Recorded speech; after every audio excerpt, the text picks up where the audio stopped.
Olá, como vão todos? Espero que todos estejam bem, com saúde e em paz. Nós vamos dar continuidade a mais um estudo da doutrina espírita, iniciando com a prece que Jesus nos ensinou. Pai nosso, que estais nos céus, santificado seja o teu nome. Venha a nós o teu reino. Seja feita a tua vontade, na terra como nos céus. O pão nosso de cada dia dai-nos hoje. Perdoa, Senhor, as nossas dívidas, na medida em que perdoamos aos nossos devedores. Não nos deixe cair em tentação, livra-nos do mal, que assim seja.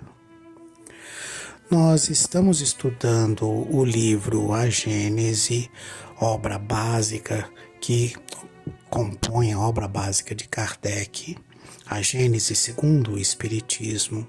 Estamos estudando o capítulo 6, que trata da uranografia geral, e o item que nós vamos estudar hoje trata dos desertos do espaço, item 45. Inimaginável deserto sem limites se estabelece para lá da aglomeração de estrelas de que vimos de tratar, e a envolve. As solidões sucedem solidões, e incomensuráveis planícies do vácuo se distendem pela amplidão em fora. Os amontoados de matéria cósmica se encontram isolados no espaço como ilhas flutuantes de enormíssimo arquipélago. Se quisermos, de alguma forma, apreciar a distância enorme que separa o aglomerado de estrelas de que fazemos parte dos outros aglomerados mais próximos, precisamos saber que essas ilhas estelares se encontram disseminadas e raras no vastíssimo oceano dos céus, e que a extensão que as separa umas das outras é incomparavelmente maior do que as que lhes medem as respectivas dimensões. Ora, a nebulosa estelar mede, como já vimos, em números redondos, 1000 vezes a distância das estrelas mais aproximadas, tomada por unidade essa distância, isto é, alguns 100.000 trilhões de léguas. A distância que existe entre elas, sendo muito mais vasta, não poderia ser expressa por números acessíveis à compreensão do nosso espírito.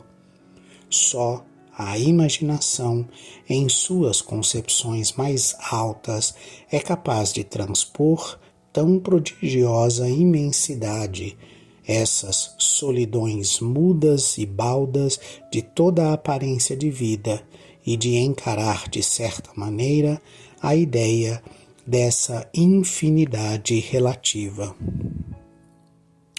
Quando a nossa ciência ela começa a esbarrar nessa imensidão que o universo tem, ela começa a medir isso através dos supertelescópios e dos recursos que nós temos.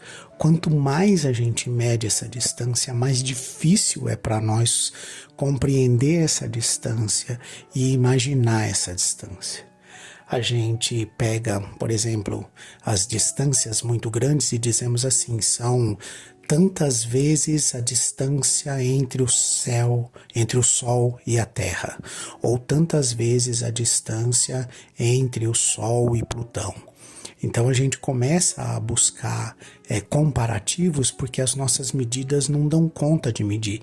Ele fala aqui em 100 mil trilhões de léguas, porque para nós esse é um número, vamos dizer assim, pensável. A gente consegue botar a quantidade de zeros necessárias para que a gente imagine quanto que é 100 mil trilhões de léguas. Mas quando você pensa assim, cara, eu vou percorrer essa distância como? A pé? Num jato? Num super avião, num super foguete, e você começa a pensar como é que isso precisaria ser percorrido, e aí você chega a distâncias estelares em que a gente precisaria morrer e nascer de novo enquanto está viajando algumas centenas de milhões de bilhões de anos. E isso começa a ficar fora da nossa capacidade de entendimento, porque tudo que nos cerca é limitado. Tudo tem começo, meio e fim. Tudo começa em algum lugar, termina em algum lugar, tem uma distância de tal lugar até tal lugar.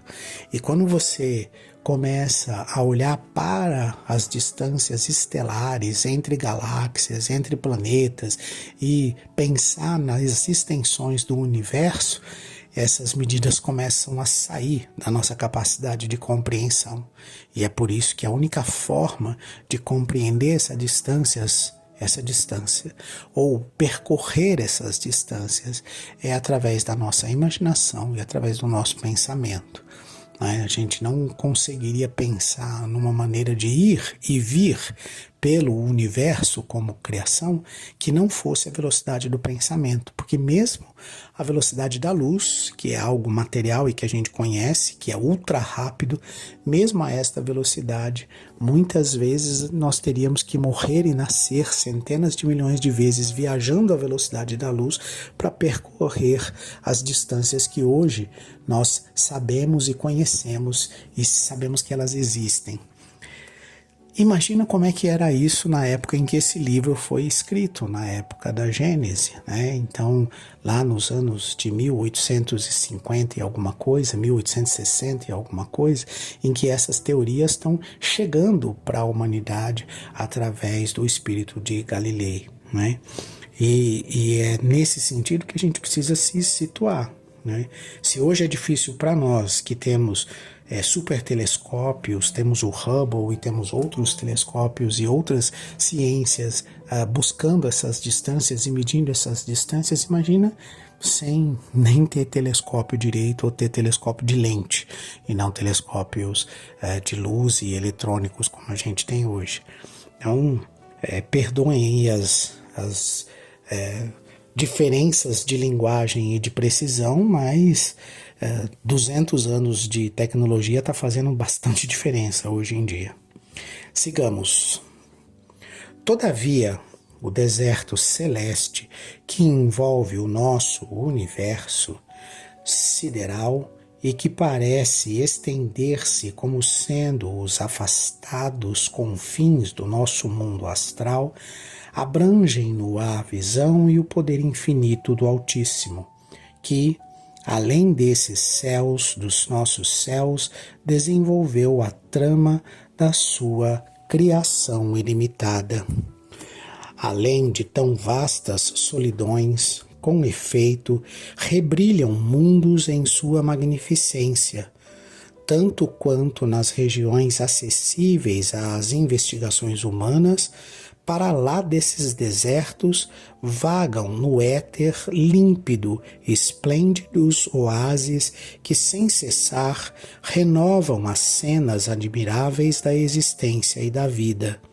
Sucedem-se lá os agregados longínquos de substância cósmica que o profundo olhar do telescópio percebe através das regiões transparentes do nosso céu e a que dais o nome de nebulosas irresolúveis, às quais vos parecem ligeiras nuvens de poeira branca perdidas num ponto desconhecido do espaço etéreo. Lá se revelam e desdobram novos mundos, cujas condições variadas e diversas das que são peculiares ao vosso globo lhes dão uma vida que as vossas concepções não podem imaginar, nem os vossos estudos comprovar. É lá que em toda a sua plenitude resplandece o poder do Criador. Aquele que vem das regiões que o vosso sistema ocupa, outras leis se deparam em ação e cujas forças regem as manifestações da vida, e os novos caminhos que nos apresentam em tão singulares regiões abrem-nos surpreendentes perspectivas. O que ele está dizendo aqui para a gente? Não tem como você imaginar ou não tem como você criar ideias e pensamentos sem referências, né? Então, por exemplo, para nós, quando a gente vai procurar vida, a gente vai procurar vida com as referências de vida que a gente tem. Então, a gente vai procurar por oxigênio para viver, a gente vai procurar por água para beber, a gente vai procurar por alimento para se alimentar. A gente vai entender que existe vida nesse ou naquele planeta, nessa ou naquele sistema solar, baseado naquilo que nos cerca, naquilo que a gente consegue perceber, entender e compreender. Por quê? Porque a gente não estudou aquilo que a gente ainda não teve contato. Né? Como é que você vai estudar, por exemplo, uma atmosfera que não é feita dos elementos que é feita a nossa atmosfera se você nunca teve contato com ela? Então, o nosso objeto de estudo é sempre aquilo que nós temos contato. E o que nós temos contato? Com o planeta Terra, com aquilo que é peculiar ao planeta Terra. É óbvio que aquilo que escapa a essa materialidade do planeta Terra nos é difícil de escrever, nos é difícil de falar a respeito, nos é difícil, inclusive, de captar com os nossos instrumentos, né? Então, ainda que o nosso super telescópio mega ultra capaz que nós tenhamos construído esteja apontado para um determinado planeta, esse nosso super ultra telescópio vai estar procurando referências daquilo que a gente conhece, daquilo que a gente sabe. Porém, aquilo que a gente nunca viu, nós não temos como diferenciar ou dizer isso é isso ou isso é aquilo. Algumas coisas que a gente enxerga, por exemplo, a manifestação da luz, isso já é fácil da gente comparar com a luz que nós temos aqui. Por mais que ela seja quintessenciada lá nesse lugar onde a gente está apontando o nosso super telescópio, ainda é luz, ainda faz o brilho no meio da escuridão. E aí a gente consegue fazer uma comparação. Né? A gente consegue dizer, olha, lá tem uma nebulosa, né? A gente olha e fala assim, aquilo ali parece com uma nuvem, por isso que a gente chama de nebulosa, porque é algo sem formato, mas que tem uma certa luminosidade que nos lembra uma nuvem branca no céu. E aí a gente chama aquilo de nebulosa e consegue registrar aquilo. Percebe que toda essa percepção que a gente faz do universo sideral à nossa volta, ele está ainda limitado pela nossa percepção terrestre, terrena. A gente, como eu disse antes, a gente mede as distâncias baseadas no que nós conseguimos fazer de viagem, nas velocidades que nós conseguimos atingir. Para nós é inconcebível, por exemplo, viajar à velocidade da luz ou acima da velocidade da luz ou tantas vezes a velocidade da luz. Por exemplo, imagine um velocímetro que estivesse marcando, por exemplo, 100 vezes a velocidade da luz. Para nós isso é inconcebível, a gente não consegue entender, raciocinar sobre isso, né? Porque os nossos organismos nem resistiriam a uma viagem na velocidade da luz, quanto mais a 100 vezes isso, né? Então, essas concepções que nós fazemos, com a maioria, com grande certeza, elas são falseadas pela nossa limitação, pela nossa incapacidade de compreender aquilo que nós nunca tivemos contato com. Por isso é tão difícil para nós compreender, capturar, captar perceber o mundo espiritual por ele não ser material. Então, o que a gente consegue perceber são as manifestações que os espíritos fazem através da matéria densa. Então, a gente consegue captar a manifestação na matéria, mas a gente ainda não consegue captar aquilo que não é matéria, que é o espírito. Então, isso é muito difícil para a gente compreender, para a gente entender. Ele diz o seguinte, tem uma nota aqui, vamos lá. Dá-se em astronomia o nome de nebulosas irresolúveis àquelas em cujo seio ainda se não puderam distinguir as estrelas que as compõem. Foram a princípio consideradas acervos de matéria cósmica em vias de condensação para formar mundos. Hoje, porém, geralmente se entende que essa aparência é devido ao afastamento e que os instrumentos bastante poderosos todas seriam resolúveis. Uma comparação familiar pode dar ideia, embora muito imperfeita, das nebulosas resolúveis. São os grupos de centelhas projetadas pelas bombas dos fogos de artifício, no momento que explodirem. Cada uma dessas centelhas figurará uma estrela e o conjunto delas a nebulosa, ou grupo de estrelas reunidas num ponto do espaço e submetidas a uma lei comum de atração e de movimento. Vistas de certa distância, mal se distinguem essas centelhas, tendo o grupo todo por elas formado a aparência de uma nuvenzinha de fumaça.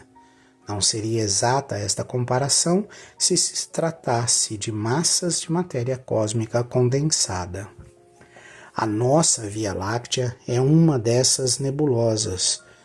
Conta perto de 30 milhões de estrelas ou sóis que ocupam nada menos de algumas centenas de trilhões de léguas de extensão e, entretanto, não é a maior. Suponhamos uma média de 20 planetas habitados circulando em torno de cada Sol, teremos 600 milhões de mundos só para o nosso grupo.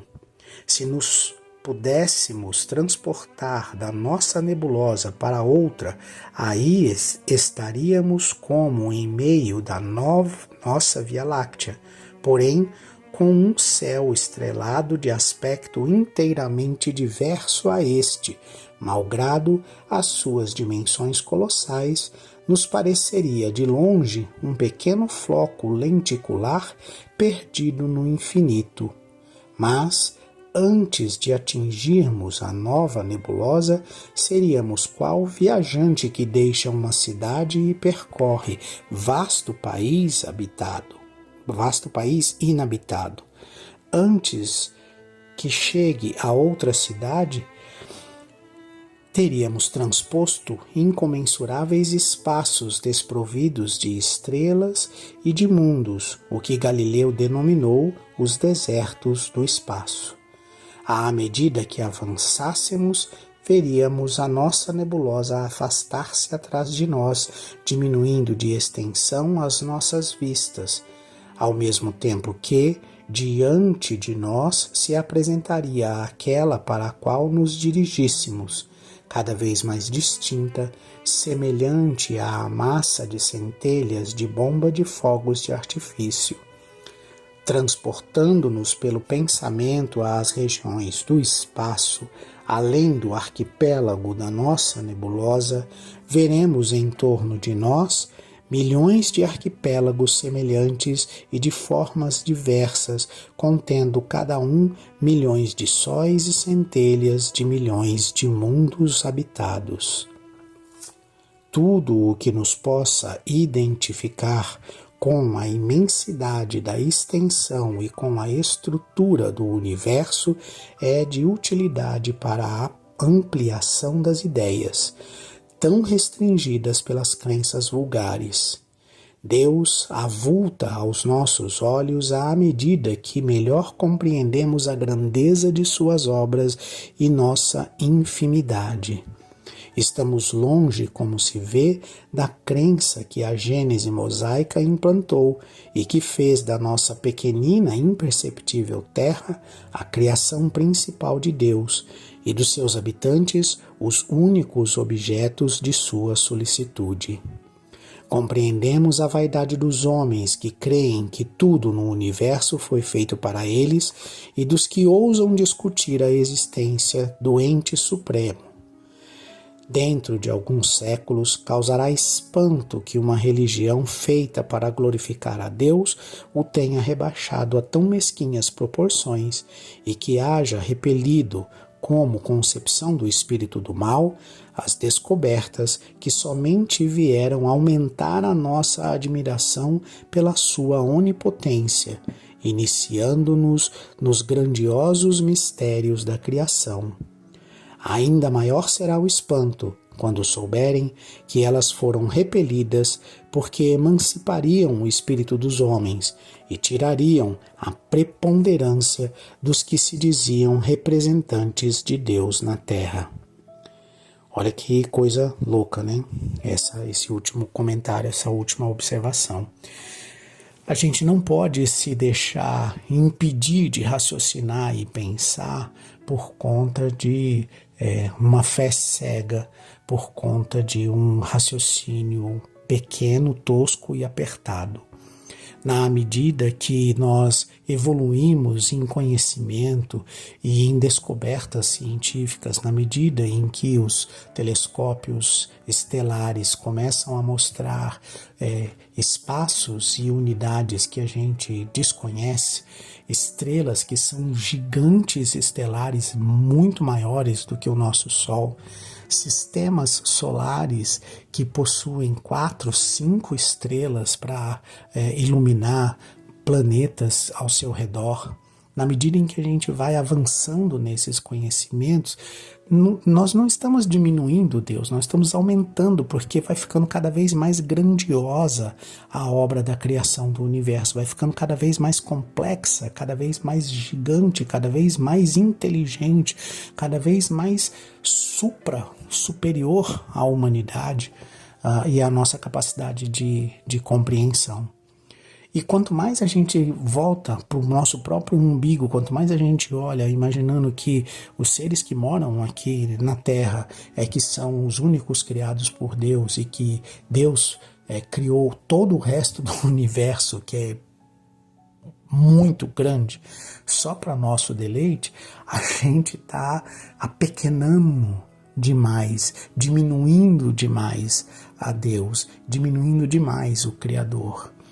A inteligência das inteligências. Então, quanto mais a gente se aprofunda nesse conhecimento, quanto mais a gente busca compreender esse universo que nos cerca, mais grandioso se revela Deus para nós. Quando ele diz que se a gente pudesse sair da Via Láctea e ir para a próxima galáxia ao nosso redor, que a gente, na medida que se afastasse da Via Láctea, ela ia ficar tão pequena e difusa, tão distante do nosso olhar, que a gente a veria como uma dessas nebulosas meia estranhas espalhadas aí pelo universo, e na medida em que a gente se aproximasse da outra galáxia, essa se tornaria cada vez mais nítida, a gente consegue pelo menos imaginar qual é a distância entre uma galáxia e outra e quantos bilhões de galáxias ainda existem. Ele falou aqui em 30 milhões de estrelas, né? Nessa época aqui era esse o número. Hoje, a medida disso vai na casa do bilhão. Nós estamos falando aí em 200 bilhões de estrelas só na Via Láctea nos dias de hoje, com os mecanismos que a gente tem para medir isso e para verificar isso. Então a gente está num patamar, ele colocou aqui 20 planetas habitados por sistema. Só em volta de nós, só aqui na Via Láctea, a gente teria, sei lá, trilhões de planetas habitáveis, né? Com pessoas, com espíritos encarnados. E isso não nos diminui, pelo contrário, isso mostra o quanto Deus é magnífico, misericordioso, muito maior do que a nossa capacidade de compreensão e, ao mesmo tempo, nos ama, se preocupa com nós, cria novas oportunidades a todo instante para que a gente continue evoluindo. Ao mesmo tempo que você se sente ínfimo na criação do universo, você se sente importante porque Deus se preocupa com você, coloca à sua disposição, através da previdência divina, todas as oportunidades que você precisa para continuar avançando. Coloca próximo de você todos os espíritos esclarecidos que podem te orientar nesse progresso, que é contínuo, que é infinito. É para se sentir reconfortado, não é para se sentir pequeno, é para se sentir importante, não é para se sentir esquecido. Deus não desampara ninguém, cuida de cada um de nós. Eu me despeço de vocês com a prece que Jesus nos ensinou. Pai nosso, que estais nos céus, santificado seja o teu nome. Venha a nós o teu reino, seja feita a tua vontade, na terra como nos céus. O pão nosso de cada dia dai-nos hoje. Perdoa, Senhor, as nossas dívidas, na medida em que perdoamos aos nossos devedores. Não nos deixe cair em tentação. Livra-nos do mal. Que assim seja.